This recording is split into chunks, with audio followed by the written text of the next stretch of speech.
这事刚冒出来的时候，我第一反应是什么？不是震惊，是赶紧确认一下，真有这么巧吗？一个刚从赤柱监狱出来的人，转头飞到伦敦，本来以为终于能和家人团聚，结果刚走到希斯罗机场入境柜台，就被边境人员请去单独谈话，护照也暂时扣下，还收到一张限期离境通知。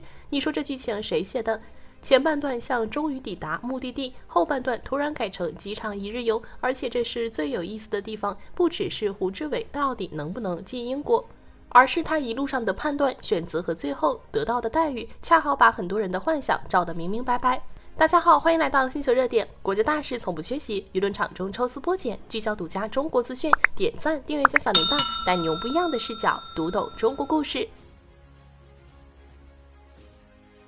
胡志伟是谁？香港民主党前主席，也是所谓初选案47名被告之一。2024年，他因串谋颠覆国家政权罪被判处4年5个月监禁。这里得说明一下，他被判的刑期是4年5个月，但因为审前羁押时间也算在内，从2021年被捕到2026年6月底获释，实际被羁押超过5年。2026年6月30日，他刑满获释，到了7月下旬便乘飞机前往英国，刚出来没多久就飞英国，图什么？公开说法是探望已经在英国生活的妻子和儿子。胡志伟持有英国国民海外护照，也就是大家常说的 BNO 护照。按照相关安排， BNO 护照持有人通常可以免签进入英国，作为访客停留最长6个月。所以从他自己的角度看，这趟行程似乎也没多复杂。护照有，家人在，机票买好，人到了，正常过关不就完了吗？可边界人员显然不这么想。飞机抵达伦敦希斯罗机场以后，胡志伟没有顺顺当当拖着行李出去，而是被英国边境部门扣留盘问了接近10个小时。什么概念？正常人坐10几个小时飞机，落地以后最想干什么？洗脸、吃饭、找床躺下。他倒好，刚下飞机又接着参加了一场边检加时赛。问题大概围绕什么？他为什么来英国？准备待多久？有没有长期居留打算？此前为什么服刑？尤其是他的刑事定罪记录，在边境审查里不可能当作没看见。你可以解释案件的政治背景，英国边检也可以说这些问题先放一边，我现在只看你符不符合入境规则。双方一对材料，麻烦就来了。英国边境部门最初拒绝让胡志伟正式入境，暂时扣下了他的护照，并向他发出文件，要求他在7天之内离开英国。随后他以入境保释的形式获准暂时离开机场，也就是说人可以先出去，但身份问题没解决，到了规定日期还得回来报到。这待遇有多尴尬？你说他算进英国了吗？脚是进去了，手续没完全过。你说他被遣返了吗？机票还没订，人也暂时放出来了，整个人就卡在一个特别微妙的位置。来了，但又没完全来，能待，但只能待7天。家人在眼前，边境部门却在旁边拿着日历倒计时。最初的公开报道出来以后，外界很快开始质疑。胡志伟的律师保罗·哈里斯参与交涉，一些英国政界人士和相关组织也要求内政部解释，一个持有 BNO 护照、公开表示要探亲的人，为什么会在机场被扣这么久？所谓行政程序问题究竟是什么问题？材料少了一张纸，还是边检怀疑他的真实入境目的？英国媒体也开始跟进，这时事情就从一个人的边境审查，迅速变成了英国到底怎么对待 BNO 持有人的公共议题。胡志伟本人后来接受采访时表示，英国边境人员似乎怀疑他来英国不只是短期探亲，还可能有长期居留的打算。他担心的不只是这次会不会被送回去，还担心档案上留下拒绝入境记录，以后再想探望家人都会受影响。然后转折来了，经过律师交涉和舆论关注，英国方面重新审查了他的个案，原本7天后可能被要求离境的安排被取消，护照也被归还。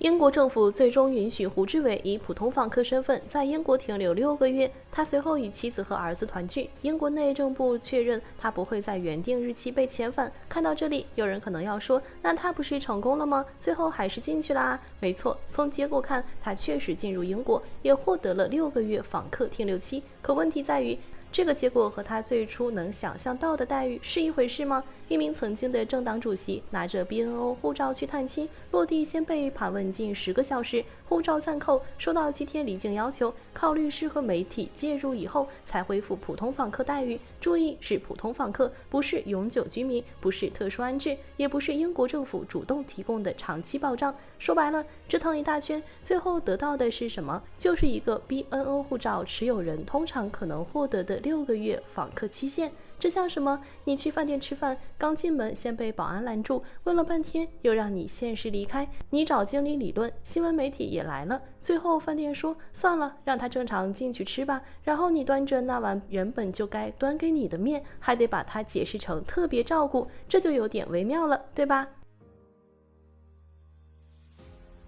机场这段经历为什么引发这么多讨论？真是只因为英国边检业务不熟练吗？当然没那么简单。大家真正关注的是胡志伟过去到底做了什么，以及他为什么会觉得英国理所当然应该接纳他。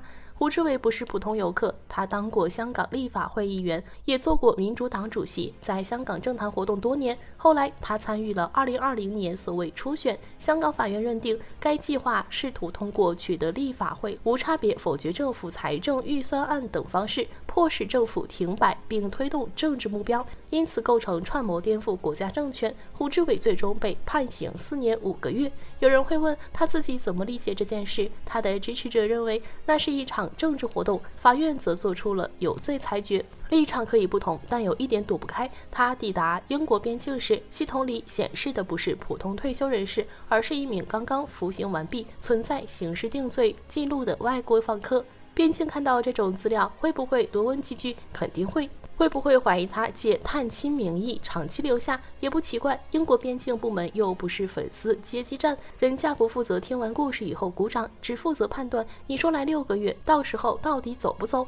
而胡志伟身上最值得琢磨的问题是什么？是他似乎一直把政治合作和长期承诺混在了一起。在香港从事政治活动时，西方政府、媒体和组织愿意关注他、采访他、声援他，这叫利益和立场在某个阶段出现交集。可有交集就等于人家承诺负责你的后半辈子吗？当然不是。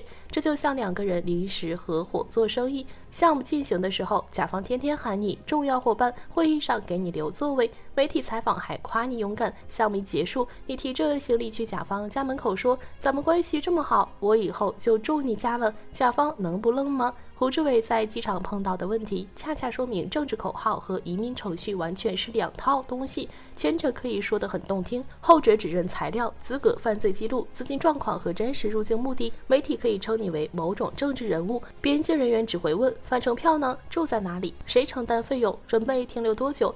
为什么刚出狱就来英国？有没有打算长期居留？这些问题是不是很冷？是，但移民系统什么时候热情过？所以胡志伟的问题是，他63岁，刚结束多年羁押，抵英时又有刑事定罪记录，即便不讨论政治立场，只按移民部门的计算方式来看，他能给英国带来什么明确的经济贡献？有没有稳定收入？能不能工作？未来是否可能依赖家庭或公共资源？英国边检当然不会把这些问题说得这么直白，但系统会算。那他这趟到底赢没赢？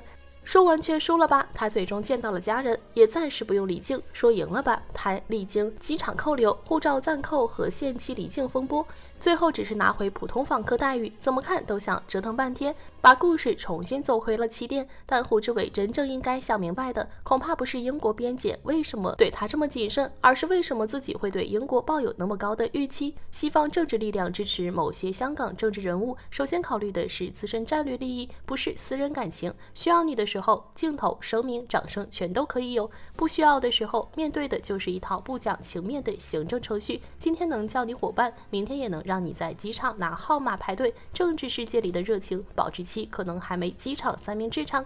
再回头看胡志伟这些年的选择，他把大量精力投入政治对抗，最终失去自由多年。出狱后，他没有先花时间重新整理个人生活，而是很快离港赴英。结果到了英国，首先迎接他的也不是想象中的礼遇，而是一轮漫长审查。图什么呢？为了证明自己当年的选择没错，为了寻找一种心理上的归属，还是觉得只要到了英国，过去的一切就能自动兑换成新生活？可现实偏偏不提供这种兑换服务，你过据的身份在香港可能很有话题，到了希斯罗机场就是数据库里的一串资料。你曾经接受过多少采访，边检不关心；你过去喊过什么口号，边检也不负责评价。人家只想弄清楚一件事：你来干什么？到期走不走？所以这件事真正讽刺的地方，不是英国最终有没有把胡志伟遣返，而是他奔向一个自己想象中的目的地，到了门口才发现，人家从来没有按照他的想象安排座位。好了，今天的内容到这里就结束了。如果你喜欢小编的影片，还请大家多多点赞转发，让更多的人一起见证中国进步。关注我的频道，这样既能回顾往期视频，又不会错过之后的精彩内容。那我们下期节目不见不散。